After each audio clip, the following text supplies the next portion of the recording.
PCC chief Govind Singh Dotasra ने राजकुमार राउत के समर्थन में कुआं में चुनावी सभा को किया संबोधित। उन्होंने क्या कहा सुनिए उन्हीं की जुबानी। हर खबर वागड़ न्यूज़ के साथ में खबर को शेयर करें, चैनल को सब्सक्राइब कर लें ताकि आने वाली इस प्रकार की हर नई खबर आप तक पहुंच सके। रंधावा साहब ने कहा कि मैं राजस्थान में मालवीय और बीजेपी को हराने के लिए मैं अलायंस करूंगा और राजकुमार राउत को जिता करके सांसद बनाऊंगा। ये साधारण बात नहीं थी मेरे भाइयों, ये निर्णय थी। तो ऐसे में हमारे अखिल भारतीय कांग्रेस कमेटी ने निर्णय किया कि राजस्थान के बारे में निर्णय हमारे प्रभारी रंधावा साहब करेंगे। और आप सबने देखा कि रंधावा साहब ने वो निर्णय किया कि अच्छों की पिंडली दूजने लग गई और देश के प्रधानमंत्री को यहां आकर के एक ऐसे भाजपा के प्रत्याशी का समर्थन करना पड़ा जिसको जनता नकार चुकी है, उनका समर्थन करने के लिए आना पड़ा। यहां पर जिग्नेश मेवाणी जी भी, जो देश के बहुत ही होनहार नेता और जो जब बात रखते हैं तो मैं समझता हूं कि क्रांतिकारी विचारों के जनक हैं।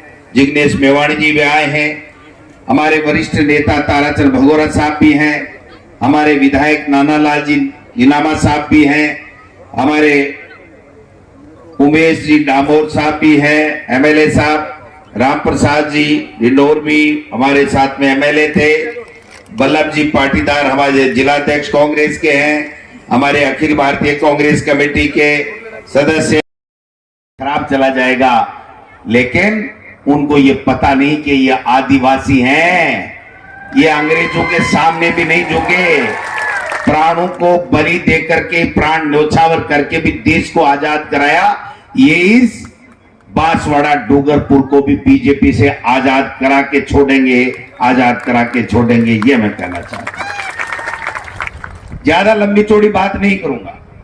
देश के प्रधानमंत्री ने ये ठान लिया है कि भारतीय जनता पार्टी का अगर तीसरी बार राज देश में आ गया तो न तो आदिवासी बचेगा, न ये देश बचेगा, न ये लोकतंत्र बचेगा और न बाबा साहब का दिया हुआ संविधान बचेगा। ये तय कर लिया देश के प्रधानमंत्री ने।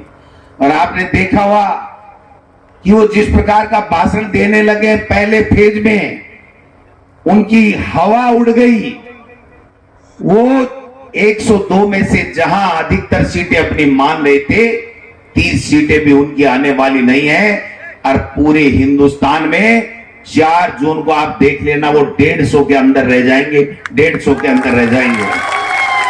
ये 400 पार इसलिए करना चाहते हैं भाइयों कि इनको संविधान बदलना है, आपके वोट का अधिकार समाप्त करना है, आपका आरक्षण समाप्त करना है और आदिवासी कोई उन्नति नहीं कर सके, उनका बच्चा पढ़ नहीं सके, उनको कोई सुविधाएं नहीं मिले, इस प्रकार की व्यवस्था करने का ये काम कर रहे हैं। इसलिए हम लोग आज स्पेशल चला के हमने कहा नहीं आना है, क्योंकि एक भ्रांति फैला रखी है।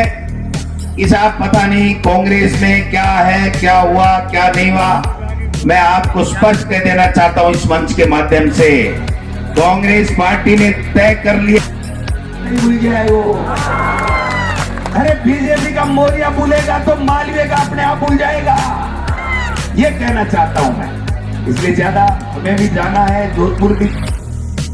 इंडिया गठबंधन मजबूत हो, इंडिया गठबंधन की सरकार बने और आप लोग भी राष्ट्र में भागीदार बनो, ये हम आशा और अपेक्षा करते हैं। आप सब लोग आए, तमाम मेरी पार्टी के नेता और आप सब लोग आए हो, आपका बहुत बहुत धन्यवाद। जय भारत, जय जोहर।